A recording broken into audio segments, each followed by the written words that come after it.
Bonjour et bienvenue dans ce screencast consacré à la proposition subordonnée relative. Pour vous permettre de comprendre ce qu'est une proposition subordonnée relative, nous allons prendre pour point de départ deux phrases simples. Voici la première, le berger voit renard.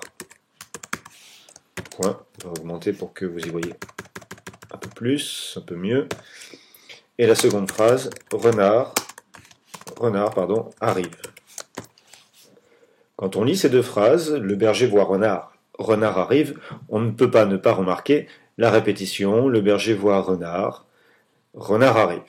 On a cette répétition et on le sait, il faut éviter les répétitions et pour cela vous avez l'habitude de les éviter en, par exemple, utilisant un pronom personnel. Le berger voit renard, il arrive. Il est un pronom personnel, car il reprend le nom renard. C'est bien la définition d'un pronom. Un pronom reprend un nom. Il y a d'autres pronoms, comme des pronoms démonstratifs. Celui-ci, le berger voit renard, celui-ci arrive. Alors, on a évité la répétition, mais on voudrait faire encore mieux. En fait, on voudrait obtenir une seule phrase qui évite à la fois la répétition et qui nous évite de faire deux phrases plutôt maladroites, parce que le berger voit renard, celui-ci arrive, c'est pas terrible. Alors pour cela, eh bien, il existe un autre pronom, un autre type de pronom, qui va même nous permettre de supprimer le point, et qui s'appelle le pronom relatif. C'est un pronom relatif. Qui? Il en existe nombreux pronoms relatifs. Vous connaissez qui, que, quoi, dont, où, etc. Il y en a plein d'autres, comme lequel, laquelle, etc. Ce pronom est appelé relatif parce qu'il fait la relation entre ce qu'il y a avant, avec le nom qu'il reprend, et la suite de la proposition. Donc en fait, notre pronom relatif agit comme un pronom, c'est-à-dire qu'il est mis à la place d'un nom, et il va commencer une nouvelle proposition. Nous avons ici une proposition qui commence par un pronom relatif. C'est donc une proposition relative.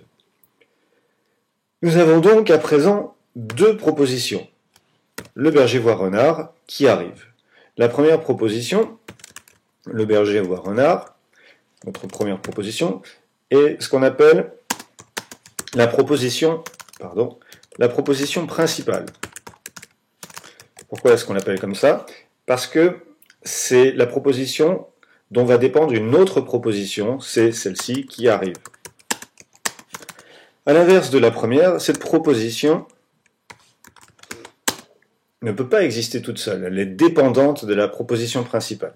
En effet, si on écrit qui arrive tout seul, ça ne veut pas dire grand-chose, ça ne veut même rien dire en fait. On pourrait peut-être penser que c'est qui arrive, avec un point d'interrogation, mais ce n'est pas ce que nous avons, c'est qui arrive, comme ça, et tout seul, ça ne veut rien dire. Comme ça ne veut rien dire tout seul, on dit que cette proposition est dépendante, ou on lui donne un autre nom, on dit qu'elle est subordonnée. Elle est subordonnée à la principale.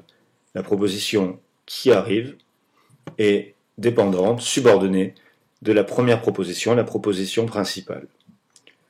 Et comme cette proposition subordonnée commence par un pronom relatif, eh bien, on dit qu'elle est non pas relatif, mais au féminin relative. Donc nous avons une proposition subordonnée relative. Une proposition, parce que je vous le rappelle, elle contient un verbe, elle est subordonnée parce qu'elle ne peut pas exister toute seule, elle est relative parce qu'elle commence par un pronom relatif.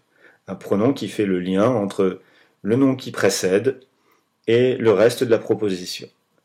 Voilà, ce sera à peu près tout pour aujourd'hui, et j'espère que vous avez bien compris ce qu'était qu'une proposition subordonnée relative, et je vous dis à bientôt.